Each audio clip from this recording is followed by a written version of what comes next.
every meat eater is actually being subsidized, greatly subsidized by every non-meat eater. This is injustice. This is direct stealing of money, pinching of money from the pocket of the vegetarian or the vegan to subsidize the meat eater. When you eat meat, when you eat chicken, you are actually not paying for the environmental damage that your plate of meat has caused. You're not paying for the climate change. You're not paying for the biodiversity depletion. You're not paying for the loss of tropical jungles, green cover, nothing. None of that has been factored into the price of your tandoori chicken.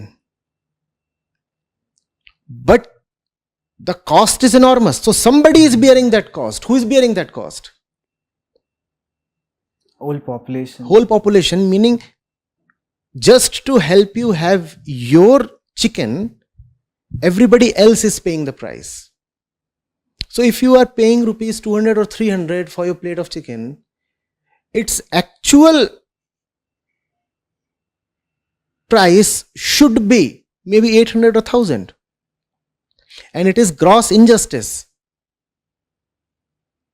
that the thing is being offered to you as a subsidy. So there has to be taxation. There has to be clear, commensurate,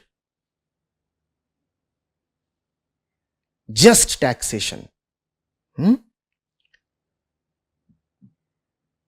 Two things I talked of: culture and fiscal measures. Then there has to be education. People have to know. People have to know what milk is. People have to know what meat is. People have to know the entire cycle.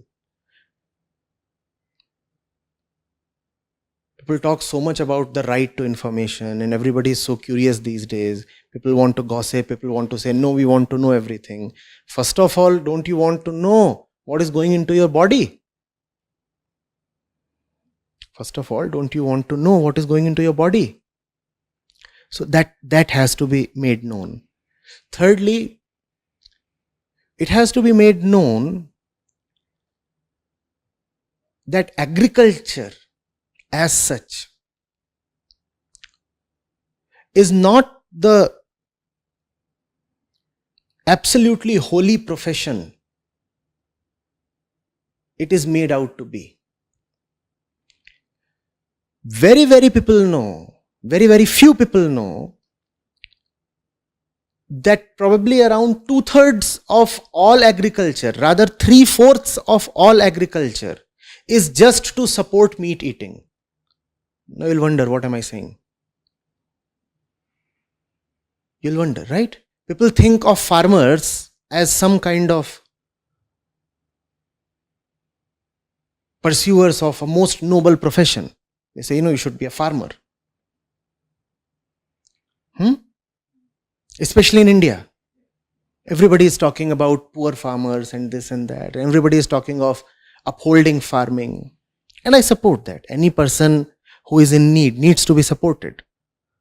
But the field of farming, the entire industry of farming, the entire sector of agriculture, it has to be seen in perspective. We must know the facts. Truth has to be exposed.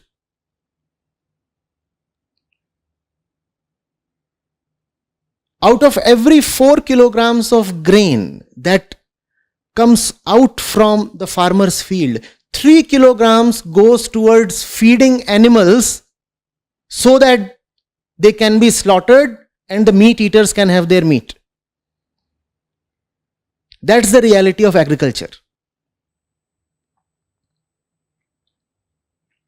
On one hand, we talk so much about preserving forests, and if forests go, then the habitat of so many species just disappears. You need not physically eliminate those species, you just need to cut the forests down. and those species are gone. Now, why are the forests disappearing at such a huge rate?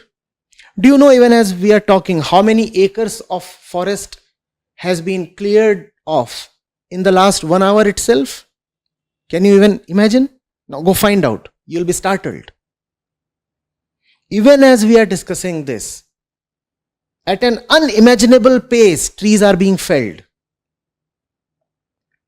Unimaginable pace. Why are those trees being felled? So that there can be more agriculture. That agriculture goes towards feeding the ever increasing population, because we cannot live without kids.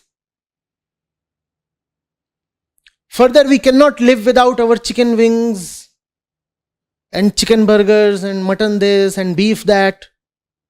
We do not even know that to get 1 kilogram of chicken or mutton or beef, you require probably 20, 30 or 40 kilograms of grains. So most of the grains that is being raised in the farmers' fields is for the purposes of meat.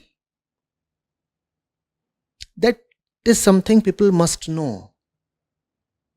You cannot just blindly keep on talking of agriculture as something so holy and pious and natural. Are you getting it? Then the kids. Reach out to them. It has to be a holy war. You have to, pardon me my language, invade schools. It's a battle for the mind. The kid must grow up knowing fully well that it's monstrous to kill an animal to eat it.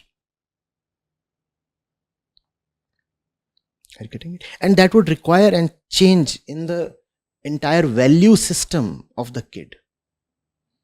Veganism cannot succeed if you just keep talking of animals. You keep saying, oh, it is bad to look at animals as a commodity, it is bad to exploit animals. If man is exploiting man, why will man refrain from exploiting animals? So veganism has to be holistic, comprehensive.